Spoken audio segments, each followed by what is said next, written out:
Très heureux de nous retrouver encore une fois de plus devant vous, comme d'habitude sur Albert Premier. Nous disons merci. Merci d'être toujours là présent, surtout à travers cet espace des commentaires. Comme vous avez toujours l'habitude et comme on a toujours cette habitude de vous les rappeler. Si tu n'es pas encore abonné, c'est simple. C'est juste en bas dans les coins, tu cliques, tu t'abonnes, tu actives aussi la cloche de notification pour être toujours notifié. Là, tu peux déjà liker, regarder aussi nos vidéos jusqu'à la fin. C'est très important pour une bonne compréhension. Et puis, partager aussi les liens de nos vidéos. C'est très important pour nos chaînes, pour l'audience. Et puis, si tu as quelque chose que tu voulais partager avec nous, tu voulais éclaircir, tu voulais nous contredire, tu voulais nous appuyer, tu voulais nous révéler. En tout cas, tu voulais apporter de la lumière dans ce sujet. En tout cas, que peut-être tu ignoré. En tout cas, tu es libre. Tu peux nous laisser même 20 commentaires. Donc tu es libre, cet espace est bien réservé pour toi. C'est de ça qu'il s'agit. Alors Albert Premier, je suis encore là tout simplement pour nager, surfer sur l'actualité. C'est de ça qu'il s'agit. Alors, donnez-moi cette permission de pouvoir plonger dans cette source de l'actualité pour que nous puissions décortiquer ensemble, analyser ensemble, développer ensemble, critiquer, encourager, donner des conseils, en tout cas ensemble avec vous. Ngai boye na écran, binopé, na espace ya ba commentaire. C'est de ça qu'il s'agit. Alors, actualité à l'élo tokobanda yango boye. Qu'est-ce qu'il va pas? J'ai mal au cœur. Qu'est-ce qui ne va pas? J'ai mal partout, j'ai mal au cœur. Nzambe talela biso likambo oyo na maribele. Et pourtant biso topekaki déjà 400 billets. Kasi bandoki ya Kisasa bandoki simbula na Paris. Qu'est-ce qu'il va pas? Toko bandango na Mukentonga, Lacoste. Qu'est-ce qui ne va pas? Et pourtant, ils sont au TK qui déjà à 400 billets. Mais bandoki ya Kisasa bandoki simbula na Paris. Miguel, qu'est-ce qui ne va pas? J'ai mal partout, j'ai mal au cœur. Toko bandana Mukentonga Didier Lacoste bana wenge. Toko lobela likamboyo, je vais encore une fois développer sur ça. Pourquoi? Parce que nalandi quelques analyses ya bande konanga ndenge to se completa kaka na ba internet oyo. Nalanda ki tonton Bef, nalanda ki sœur moko boye mosusu, nalandi à peu près 4 personnes. Bazolo bela makamba ba fanatique. Bazolo bela makamba ba fan base, makamba ba fanatique, makamba ba conflit, makamba ya ko s'appuyer sur Fali et ko sala que ba artiste misusu ba inayo et ba conclure pona koloba que peut-être likambo wana yango ezo sala défaut, yango ezo sala que ba artiste na biso ba beta mabaku, ba se cogner la tête, ba sala ba mpiaka na ba concert na bango. Alors comme on se complète na internet, hein, après avoir koyoka likambo wana, ngape naza mwa likambo mosusu oyo ngaipe nazomona na kati ya réalité oyo tozomona lelo ya ba production ya ba artiste musicien congolais. Et moi je pense que le problème ce n'est pas tout simplement fan base, ba fanatique, oh soki o lobby bolamu ya Fali ba koinayo ba koya na concert na yo ten. C'est la raison pour laquelle moi aussi je me suis dit ok, je vais aussi exposer ma réflexion par rapport à tout ce qu'on est en train de vivre aujourd'hui, cette réalité. Il y a ma production, il y a la plupart, il y a artistes et musiciens congolais, Oyo Bazo s'est cogné sérieusement la tête. Parce que, en tout cas, Nako Sabinotin, Didier Lacoste, il vient de se cogner vraiment la tête. Akutani pena na mabaku. Oyeza lisusu libakute, mabaku. Alors je vais essayer d'exposer ma réflexion pour Nalikambo Oyo. Est-ce que les problèmes Eza ba fan base, eza ba fan base, est-ce que les problèmes Eza soko lobi bolamu ya Fali bako inayo bagoya na concert na yo ou bien Problème est à mon sous. On a peine à exposer ma réflexion pour qu'on puisse se compléter avec nos confrères, nos concerts, Oyo Basali déjà ba analyse pour na likambo, pour la situation Otomoni et pas à Didier Lacoste. Et à part ça, je vais parler aussi de l'artiste et musicien Fally Ipupa Dicap la merveille parce que tout outil comme on a Fally Ipupa descente na bandal, à Koutali na maman ya Blaise Boula et maman Catherine Mangondo, hein? Si je dis pas, je ne massacre pas les noms. Hein? Maman Catherine Mangondo, si je dis pas de bêtises, maman à Blaise Boula. Ils étaient là et il a discuté quand même, il a échangé avec son grand frère Blaise Boula pour na makambo ya ba anniversaire ya bandal, so qui 70e anniversaire ndenge na yo ki so ki na yo ki bienté. En tout cas, bazala ki wana. Je vais essayer quand même ya ko lobela, ko développer, ko apporter moi, ko tia moi mungwa na moi likambo wana to moni ndenge fala sali pagaille pena na bandal. Donc superstar. Un superstar confirmé. Et j'espère que si elle est bout, oya lobaka ki a facha na esprit a bien, yé mon quoi sentir. Ko fâché.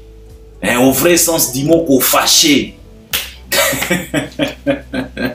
C'est de ça qu'il s'agit. Alors, pour Nalikambo Oyo, il y a Didier Lacoste. Je vais encore une fois de plus consoler notre artiste Didier Lacoste parce que je ne suis pas ici pour se moquer de lui malgré qu'il n'a pas bani dans Nzemboana. Et ça la rappelle bien. Totia rappelle moi Mungwa. Didier Lacoste est Mouken Tonga. Tomoni o Tomoni. Et puis, il a essayé de passer chez Miguenyema pour essayer encore faire des Congolais, kikinoiserie. Encore une fois de plus chez Miguenyema. Mais moi, avant-hier, ce qui n'a pas la émission n'a pas que Didier Lacoste, tu ferais mieux de se taire au lieu de parler. Parfois, on est vainqueur en se taisant. Et souvent, Tobi Makaba échec.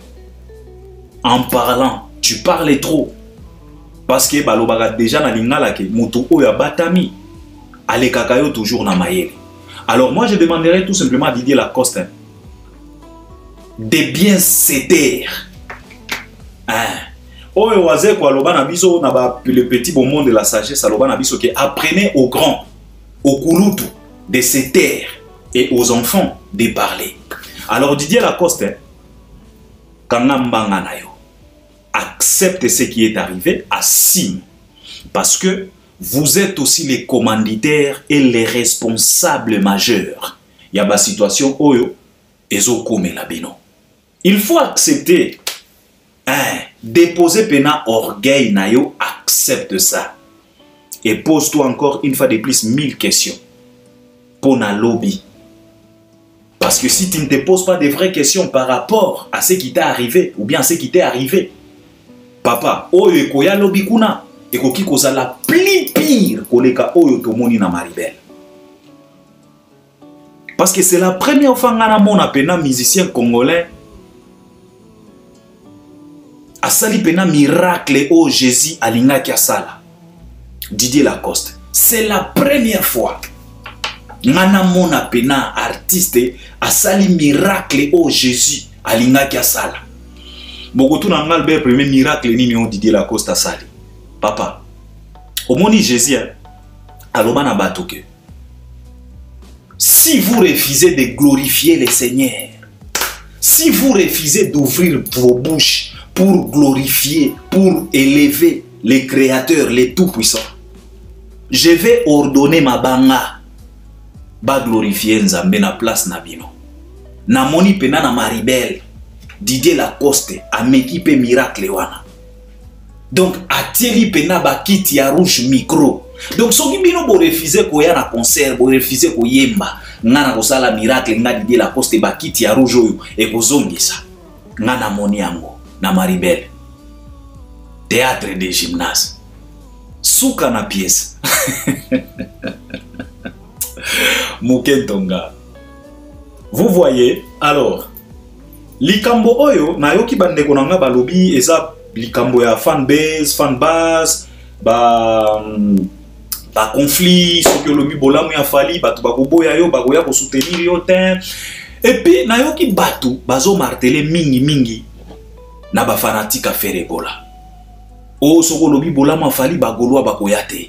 O la coste ba conflit wa banda kozala na yango na fere, aseka ki fere, ataka toujours fere, yango ba golwa ba tourner les dos ba yete. Yango la coste salimpiaka. Mais je voulais quand même qu'on puisse parler comme des avertis, qu'on puisse parler comme Batu Oyo. Bisonyus Tozo Tala, ce qui se passe exactement dans l'espace Schengen. Parce que naipena, je ne suis pas d'accord na Mutu Oyo, azoya kolobananga que soki ba Lacoste, ba Robinho, ba héritier, bazo sala ba concert moko à peu près, bon, totika héritier, totika Robinho, tozwaka Lacoste parce qu'il s'agit de lui. Soki Lacoste a salim piaka, c'est parce que il a toujours des guerres, des conflits, mal bouge envers Ferregola. C'est la raison pour laquelle les Gaulois ont tourné les dos. Yangwana Lacoste a salim piaka. Moi, je dirais que c'est faux et archi faux.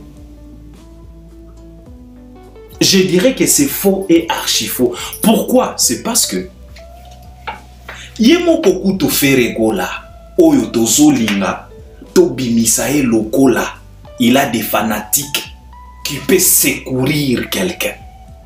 Lui-même, il est incapable de vendre les billets. Si vous analysez bozo sale la biso, yakutali sa biso que non, c'est parce que Lacoste azana conflit na faire yangoana. Mais je vous pose quand même la question. Soyons quand même sérieux, on est tous avertis. On est tous dans la logique des choses. Bisonyo sotozo mona makambo oyo ezoleka. Sikoyo les Ferregola oyo bozo prétendre que ba fanatique na ye bazo boycotter batu. Ba boycotter Lacoste. Est-ce que Ferregola lui-même en question? Makambo na ezo kende nengene. Si et seulement si quelqu'un pouvait compter sur les Gaulois. Et c'est par là, moi, je peux vous poser la question de savoir. Est-ce que ce qui est total dans la logique des choses, dans la réalité, est-ce qu'aujourd'hui, quelqu'un peut se tenir debout pour s'appuyer aux Gaulois, pour n'akoutia eli qui n'est pas Gaulois? Na oyo Gaulois ba uti komoni sabiso. Papa, yemoko faire kutu makambo na bango ma papa. Bakabola ba billet na Adidas Arena. Premier jour, plus de 6 000, n'a pas billet à offrir. Deuxième jour, plus de 4 000, n'a pas billet à offrir. Baye batie bango en exercice, batie bango en épreuve, n'a Paris la Défense Arena.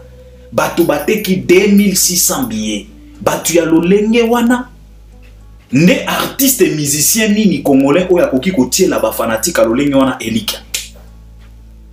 Pour nous dire que non, c'est parce que Lacoste a un conflit à faire, bazalaka na ba gueugueur yamwana ba. Est-ce que ba Gaulois ba koki pe ko boycotter moto? Est-ce que les Gaulois peuvent boycotter moto vraiment? Les Gaulois peuvent aussi boycotter quelqu'un. N'est-ce pas Schengen? Na oyo ba uti kotali sabiso. Oyo biso nyos tomoni. Lelo biso nyos tozo vivre catastrophe naturelle na Bruxelles. Na ING Arena. Dans une configuration Silva 7000, les Gaulois sont incapables jusqu'à ce que Babié Komiko Tekama na balabala. Banda Bafungola aujourd'hui c'est plus d'un mois, 7000 billets, pas même la moitié, il y a configuration Silver, Oyo Bafungole la bango. Bazana bakomi à peu près soki ba sombi peut-être na minito na zoloba bakoki kokoma na 3000 soki pena ba sombi. Est-ce que ba fanatique a lolenge oyo neto koki koloba ke et aussi peuvent boycotter quelqu'un? Est-ce que baza pena na pouvoir d'achat oyo artiste kinga na koki kotiela bango elikia oyo artiste akoki koloba ke non il faut na zala mon terme na faire po ba Gaulois ya kose les Gaulois. En tout cas, analyse wana na ondi mangote. Boko excusez nga analyse wana na zone di mayangote parce que les Gaulois nous ont montré leur capacité. Les Gaulois nous ont montré leur force. Les Gaulois nous ont montré leur détermination. Papa, Oyebi makelele oyo bazalaki nango na Paris la Défense Arena. Oyebi mopepe, oyebi intimidation. Mais biso to banda ko fanda wa tozo loba en tout cas bakobuka yango.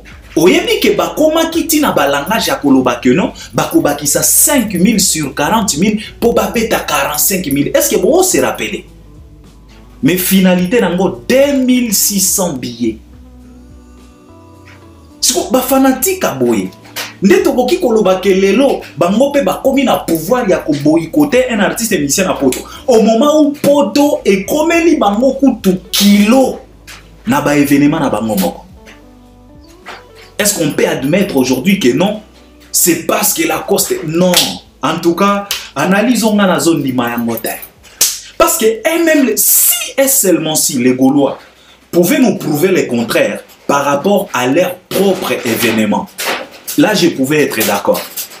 Mais comme ça, na ba événement na bango moko bazo kokate, bazo pené. Papa, bon moni ba image to moni na Bruxelles. Ezaka kapo makamba ba congolais, makamba mosusu totiaka badra. Et to bomba kango kana se ya mesa. Mais oyo ba fanatique affaire batali sibiso na Belgique. Eza soni moko oza na idete. Soni pena soni oza na idete oto moni na Bruxelles. C'est catastrophique. Si vous ba fanatique aboye, neto koki koya koloba ke non, c'est parce que ba fan base tout papa. Ah non. Je ne pense pas. Vous avez raison. Il faut créer des fan base, des fan bases. Vous avez raison. Mais koya kolobananga ki Albert Premier, c'est parce que non. Parce que si et seulement si les Gaulois étaient forts et fortes, tolinga ki to mona yango. Na ba événement na bango. Parce que eux aussi, ils ont eu des événements. Ils ont eu Double Adidas Arena, ils ont eu Paris La Défense Arena, là actuel, ils ont ING, ils ont eu Suisse, Yenève Arena. Qu'est-ce qui s'est passé? Qu'est-ce que les Gaulois ont fait de concret na ba événement na bango nyonso na Europe? Papa, au moins une trilogie, Fally Ipupa a vendu plus de 70 combien 1000 billets. Je vous dis, plus de 70 combien 1000 billets dans l'espace à 21 jours. Parce qu'il a joué 3 bisika dans l'espace à 21 jours. Il a vendu plus de 70 combien. Là, je ne suis pas d'accord. Les Gaulois, est-ce que les Lopes... Non, je ne crois pas. Je ne crois pas que s'il peut y avoir un artiste lelo oyo yakoki kotia elikia et pas ya bagolwa. Yango wana tozota la ba vie quadra tozo seka. Makambo bazo sala ya kosapuye ogolwa. Na yebite soki bango moko baza conscient que bagolwa baza kutu na du mal ya ko remplir ba salle ya artiste na bango. Et bon tango bazo le mana ko remplir basal et artiste na bango nde bakoya kotondisa basal na bino. Je ne pense pas. En tout cas là, je ne pense pas. Donc moi je ne pense pas à 100%. Peut-être ekoki kozala na moi dose moko boye, il y a conséquence. Na lobite que non, en tout cas c'est faux, non. Ekoki kozala na moi dose moko boye ya conséquence parce que les autres tendance ya ba fanatique biso nyosto yebi. Et ça ba fanatique ba mi komisi ba radical so kaza Gaulois donc makambo na efere kaka. Makamba batu misusu koloba na ete sokaza warrior radical donc lui c'est Fally ou rien na yebi. Mais eza pena costé parce que si et seulement si les Gaulois étaient forts ou fortes nenge ba pesaka impression en tout cas ne batali sa biso force na bango na Paris La Défense. Mes chers frères, au moins les kambo ya Paris La Défense Arena ya Ferrego là tolekisa yango kaka mbangu. Mais moi je pense qu'un jour tozongisa moi sujet oyo toti yango lisusu na table to décortiquer yango bien. Parce que les gens non, c'est comme si on n'a pas pu constater que Ferré a échoué là où Fally a réussi. Donc on n'a pas pu constater ça comme il se devait. Donc il fallait tout marteler. Donc Au moins, ils sont à Congo, ils ont fallait, faire. Donc, Paris La Défense Arena nous a démontré par A plus B que là où Fally a fait carton, Ferré ne peut pas même s'hasarder. Parce que de plus de 39 000 billets à 2600 billets, papa, ils ont écart monene. Donc, échec Oyo Ferré à Sala, na Paris La Défense Arena, ça nous prouve à suffisance que au coquille jamais côté la fanatique à faire et likia. Que non, aux à moi conflit, aux à moi mésentente, moro boye, na faire, fanatique na bakoyate, bakoyako soutenir yote, yango balacoste ba salaba. Mais faire et mon kokutu azana banane.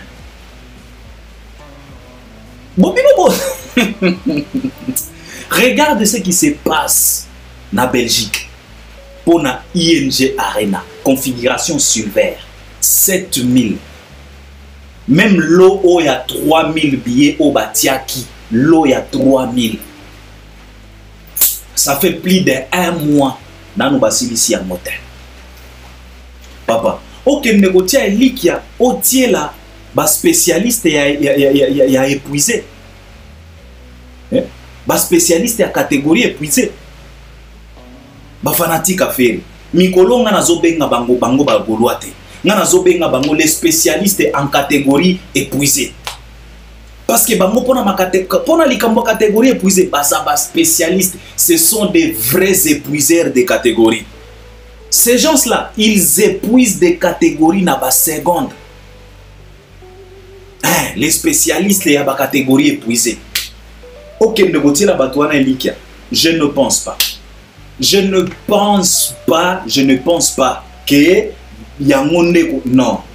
Moi, je pense que ce qui fait à ce qu'aujourd'hui, les Didier Lacoste, les héritiers, les Ouera, les Ferré, bazo subir oyo makambo bazo subir. Et koki kozala 3 biloko. Bon, te ata 4 biloko. Premièrement, conflit. Il y a des artistes et qui jouent pour moi rôle. On a dit qu'on ne vient pas, on accepte. Tika toi admettre. Confie na bango et qui peut jouer moi rôle. Mais je pense que 3 biloko o etikali, ils sont tellement majeurs. Il y a un des sala que les loyo to vivre oyo tozo vivre. To lo monana no conflit à artistes. Oyo komi ko diviser ba fanatique. Nazoaka 3 biloko oyo. Premièrement, moi je pense que ce qui fait à ce que aujourd'hui les Lacoste et babanda ko subir oyo ba komi ko subir les lots. Premièrement, ce n'est pas accepter la réalité. Ça c'est selon moi. Je ne viens pas contredire mes confrères. Non, je viens compléter. Parce que dans Internet, moi, comme il a besoin, tout banda ko se complétaka, tout se complétaka. Ndekona lobi boye yo po yo compléter et non ko ya ko dénigrer ko boya. Non, qu'on se complète pour tout aider communauté. Moi, je pense que ce qui to longoli nan moi et loko ya conflit, ya ko kabola ba fanatique. To tikali na 3 biloko. Premièrement, eza n'est pas accepter la réalité d'aujourd'hui. Ça cause un sérieux problème à nos artistes. Ne pas admettre la réalité, ne pas chercher à s'incliner devant la réalité pour maintenant apprendre, pour maintenant se poser des bonnes questions. Nini oyo tokoki kosala pour que nous puissions nous en sortir dans la réalité à l'élo. Nos artistes ne se posent pas cette question. Nos artistes n'admettent pas la réalité. Baboya kakondi ma réalité. Je pense qu'il y a un oiseau komi sabango na bisika oyo bazo koma. Ça c'est un. Deuxièmement, ne pas accepter l'intégration. Et quand on parle de l'intégration, on parle de beaucoup de choses. C'est tout un ensemble de choses. Quand on parle de l'intégration, l'intégration, ce n'est pas tout simplement la langue. L'intégration, ce n'est pas tout simplement koye babanzela ya Paris, ba métro ya Paris. Non. L'intégration, c'est pas tout simplement qu'il y ait un restaurant à Paris. Non. L'intégration, c'est pas tout simplement qu'il y ait un magasin ou un kabilamba à Paris. Non. L'intégration, c'est l'ensemble de beaucoup de choses. Car dans l'intégration, si tu acceptes de t'intégrer, tu as 1000 chances de pouvoir comprendre les systèmes qui existent dans l'intégration. Parce que tu t'intègres. Quand tu t'intègres, au kokuta système. Et système, wana okozala obligé ya ko maîtriser yango. Tu ne peux pas maîtriser les systèmes au moment où toi-même tu n'es pas intègre, tu n'es pas intégré. C'est tellement compliqué pour nos artistes. Moi, je pense que deuxième chose, oezo coûter bango cher. Parce que dans l'intégration, tu vas comprendre les systèmes. Et en maîtrisant les systèmes, tu vas te livrer à des featuring. Tu vas soigner ton image. Tu vas faire des choses au système ezo senga. Après avoir s'intégré. Deuxième chose, oezo coûter bango cher. Troisième chose, oezo coûter bango cher. Tito koma na ba réalité o tozo mone pas ba Lacoste. Refuser de copier. Ça aussi, c'est un sérieux problème pour nos artistes. Nos artistes refusent souvent de copier. Et copier quoi? Copier des bonnes choses. Et on doit copier qui? Copier Fally Ipupa. Ngana kamwaka ba artiste na biso et puis na sekaka bangotro. Donc l'artiste na biso bazalaka tellement bizarre. Donc ba comprenaka te pourquoi Nzambe a élevé Fally. Atia ye liboso na bango. Ba comprenaka te. Dieu, au moni biso ba congolais, tolela trop, tolela musique na biso, ba ivoirien, ba nigérien, ba boycota, ba copia musique na biso zonga sima, c'est tolela Nzambe, talela musique na, mais Nzambe ayoka losambo. Atie la biso Fally, a élevé apesa ye moi grâce wana, ya ko comprendre, ya ko admettre la réalité parce que Fally boyebi pourquoi nazo ba 3 points oyo. Accepter la réalité, l'intégration et copier. Vous savez pourquoi Fally réussit? Vous savez pourquoi les événements de Fally réussit? C'est parce que Fally a respecté tous ces 3 points. Fally, il a accepté la réalité. Il a regardé la réalité en face. Il a accepté ça. Et après avoir accepté la réalité, il s'est posé des bonnes questions pour avoir des bonnes réponses, en fait, d'affronter la réalité. Deuxièmement, Fally s'est intégré et il a compris les systèmes. Troisièmement, Fally a copié. Fally aussi a copié. Parce qu'il y a de ces gens qui Nzambe a tiré la paix Fally, liboso naye, pour à copier. Fally aussi a copié. Lui-même, Fally nous déclare ça. Tokopia kamakambo ya malamu ya mabe toboaka. C'est la raison pour laquelle Fally a réussi. Parce que lui, il a respecté 3 points oyo. Mais nos artistes, ba respectaka te. Balingaka ko copier te. Et pourtant, Nzambe alola asala bango grâce. Il a placé Fally devant eux.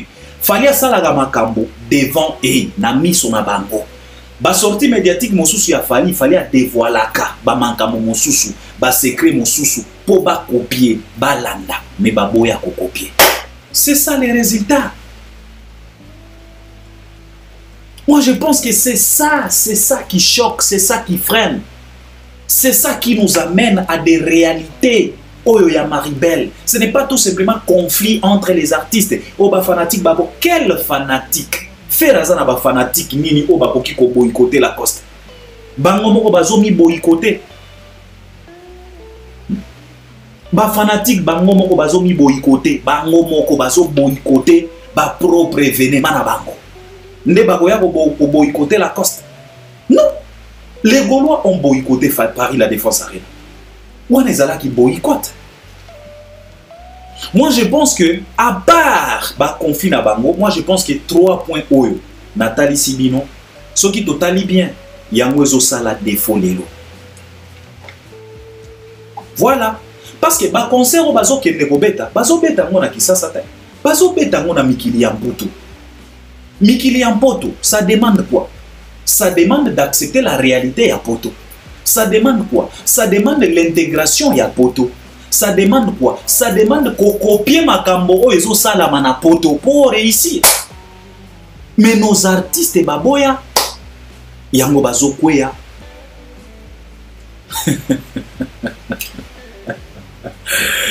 Et dans tout ça, fallait aussi en profiter. Atiela ki bango mutambo, bango nyoso ba kweya ki na mutambo wana. Il a décanté la situation pour que musique ezonga lisusu na poto. Alors, po bazala démasquer poto tala siko mutu na mutu na niveau na ye.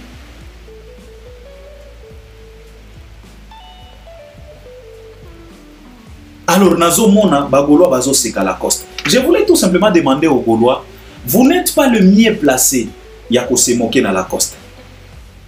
Les spécialistes en catégorie épuisée, vous n'êtes pas le mieux placé pour se moquer de Lacoste. Pourquoi? Parce que Lacoste a salim piaka na salle. Lacoste a salim piaka na salle.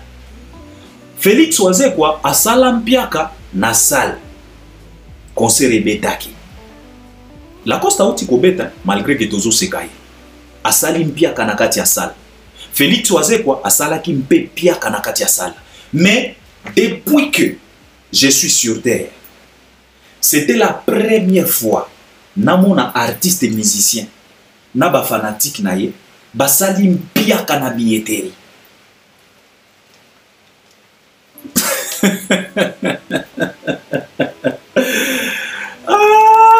Les spécialistes en catégorie épuisée basale la bison piaka na billetterie. C'était la première fois na Albert Premier. Namona bampiaka ya ba terrain tomona Sindia Salam piaka na tereso ki jede kuna. Namona bampiaka ya basal. Namona la nauti komona la coste namona ki wazekwa. Namona bampiaka ya bastad namona ki wazekwa na héritier Watanabe. Mais je natika la komona mpiaka ya billetterie. Les spécialistes en catégorie épuisée bango basale la biso pena mpiaka na billetterie na Paris la Défense Arena. Vous n'êtes pas le mieux placé de se moquer de Lacoste. Lacoste a sali mpiaka na salle. Au moins mpiaka ya salle. Okoki ko avancer ba raison. Tu peux créer même des raisons. Okoki kolobano batu ba yakite pour une catastrophe naturelle, pour na mbula, batu ba comprendre. Parce que ba moni en tout cas tu étais présent au betaki, au telemaki devant lisango, au yembaki. Okoki pe kopesa ba raison ebele.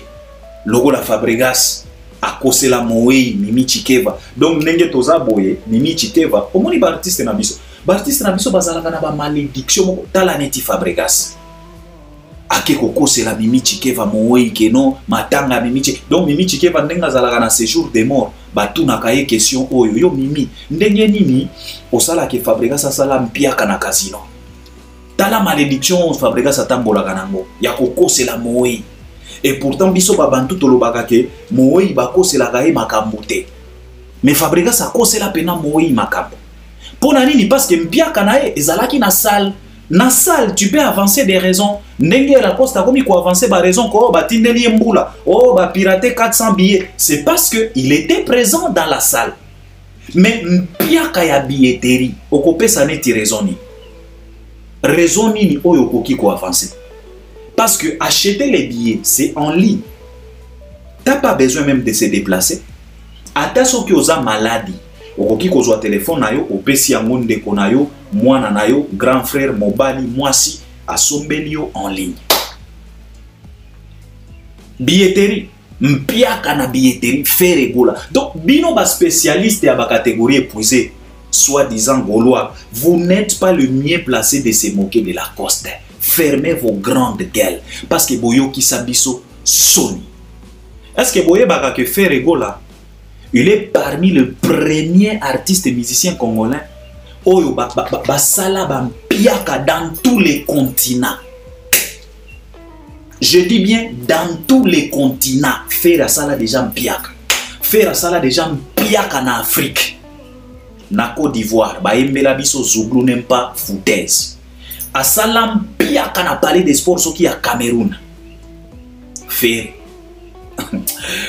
Na Kisasa kutu kolobate. Donc na Afrique, faire ça mpiaka. Même na Congo. Tolomwe na Afrique, toye na Europe, mpiaka tina billetterie.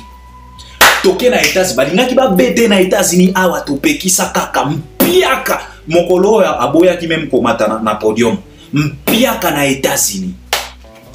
Donc, Asie kutu, asala déjà mpiaka. Donc, même donc na Asie, faire asala déjà mpiaka na makanisi.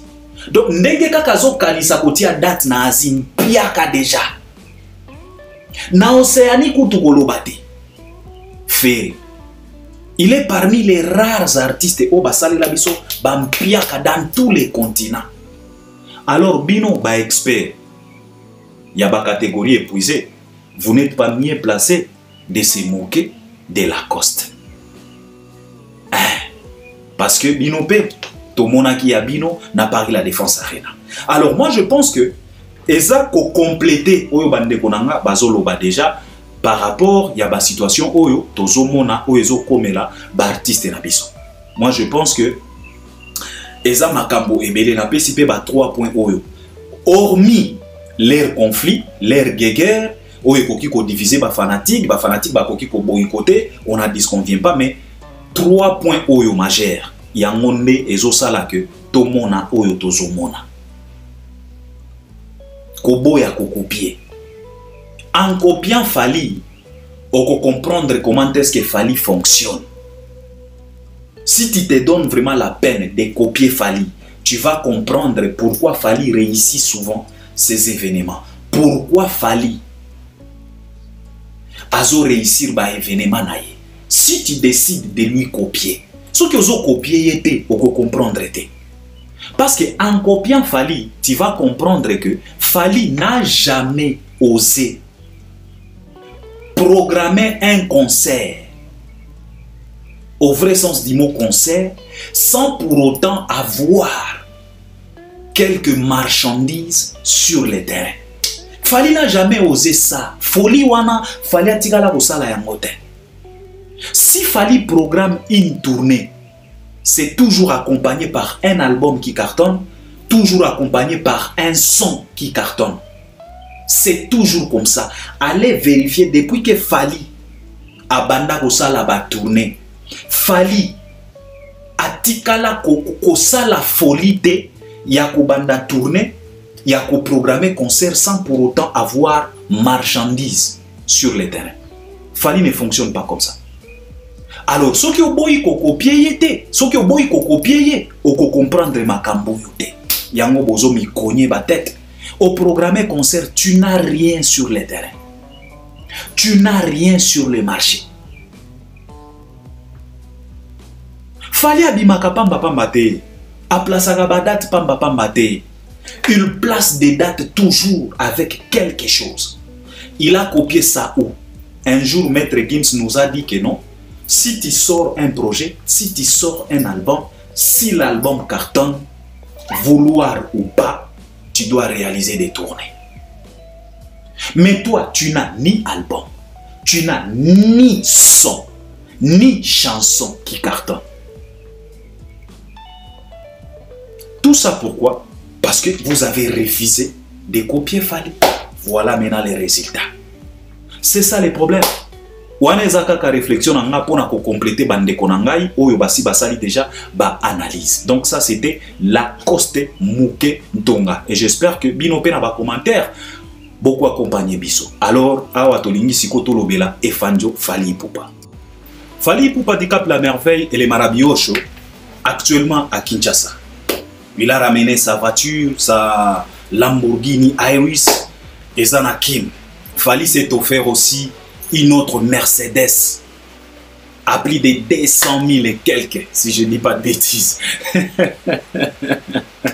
Mwana mama Monico, mwana mongalo, azana banko moko bozana ide. Mais bopousa, tika bomona kabo e kaka. Tika makambo e komela kabino boy. Parce que bopousa, on vous a averti, on vous a interpellé, on vous a dit la vérité, on vous a étalé. Mais, batembe kaka. Alors, tika bomona kabo. Fally Ipupa en pleine Kinshasa, comme d'habitude, avec son grand cœur, avec son savoir-vivre, avec cet amour du prochain, avec cette envie de secourir les autres, na temps où il y a besoin, Fally Ipupa mbalamoko akendaki komona ami nae d'enfance Soule Kauka, oyo akoma lokola frère nae.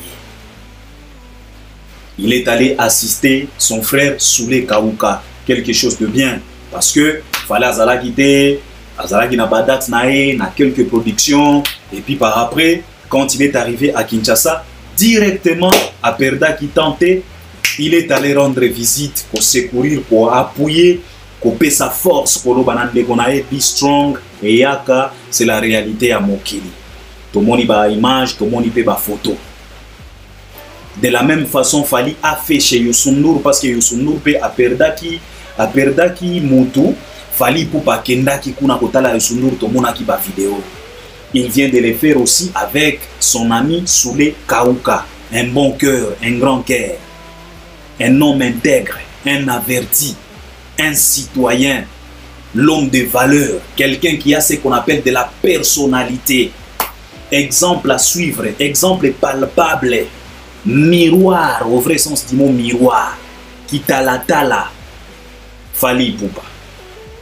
Et alors, après ça, tomoni sikoyo vidéo mosusu sali pagay bandal. Fally akiti bandal et pas ya nani, et pas ya Ciel Boula. Blaise Boula, viena biso ya winye, ingénieur Célébou, a facha na esprit ya bien. Fally Ipupa a ke ko rendre mère visite. Maman ya Blaise Boula, maman Catherine Mangondo, si je dis pas de bêtises, si je ne massacre pas son nom. To banda ko yoka kaka na banzembo, maman Catherine Mangondo, nga na banda ko yeba te ke yembe mère Blaise Boula. Fally amoni mère, mère asepeli, mère azokamwa, Fally okoma mobange, Fally abima mandefu. Donc ça se voit que mère amona Fally kala. Hein, ça faisait vraiment un moment que mère abanda komona lisusu Fally te. Parce que mère azokamwa azotala Fally okoma mobange, Fally obi. En tout cas, image moko ya bien. Et puis moi, ce qui m'intéresse souvent, c'est l'attitude de Fally Ipupa envers les circonstances et aboy. Attitude naïe. Donc, azonga kapena mwana, azonga kapena jeune ya bandal. Neti mwa soni, azobanga mama, azoloba mama, tuni ozofanda wapi? Fala lobi azofanda mikoloyo. Donc, kitoko makasi. Donc, ezola kisa, un enfant qui a eu quand même ce qu'on appelle l'éducation de base. Azana sens ya famille. Azana sens ya famille. Il était avec Koloké, Blaise Boula présent. Et puis Fally Ipupa comme d'habitude, na motema nae munene wana, aglisaki mwa loboko na poche, abeti mwa sima, atikeli mère enveloppe. Maman Catherine Mangondo. Donc azui suka na enveloppe. Fala lobina ina lito mère na yedi na mona yedi au moins eloko bomba yango mutu moko aibati. Et c'est là où maintenant les bas blessent. Tango Fala zolo bana mère, mutu moko azwa yango te, mutu moko a touché yango te, en tout cas, tango na tali Ciel Boula. Je me suis dit te, mère Catherine Mangondo azana chance te. Pour enveloppe ndenge Ciel Boula amoni yango, et puis Ciel Boula ake azui yango lisusu pour sentir ce qui pena enveloppe ezo pese ati yango na maboko ya mère. Azo sala basambla Ciel Boula toyebi bato ya bawenye bokolo bananga Albert Premier ozo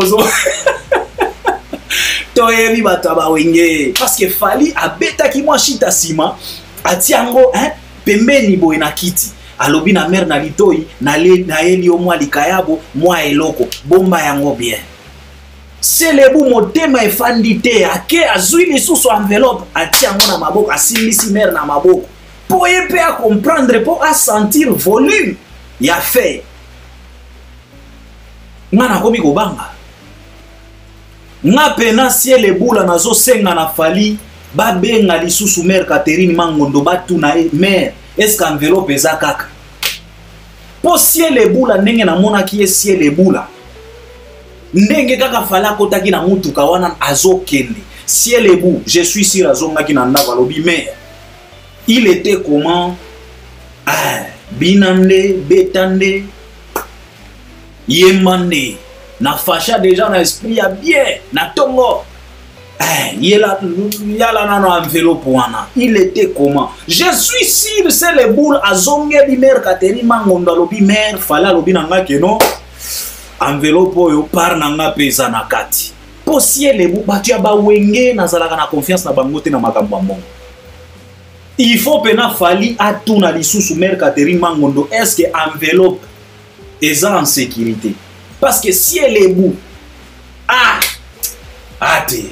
te batu ya bawenge Selebu okomona pena apasuli yango katikati bake komela ba champagne na Adolphe bake kosomba babilamba bangwanzu ye na Adolphe tata boyebi bango puis tata stango tata moni vidéo wana mbala moko bengaki Siele il était comme ingénieur nazozela yo papa il faut tout ça l'album faut tout ça la pena po enveloppe wana ekoti si Selebu la na studio bino bozela kaka balobi lobi aboko yoka Selebu akomi nazo préparer maxi single nazo préparer album ya 5 chansons sonki boyoki kaka makambo ya boye bake enveloppe ya mère Catherine Mangondo elimwe Selebu batu ya bawenge il faut fali abenga lisusu il faut coloquer fala loba na coloquer appelle encore demande à la maman si l'enveloppe est en sécurité parce que sinon Selebu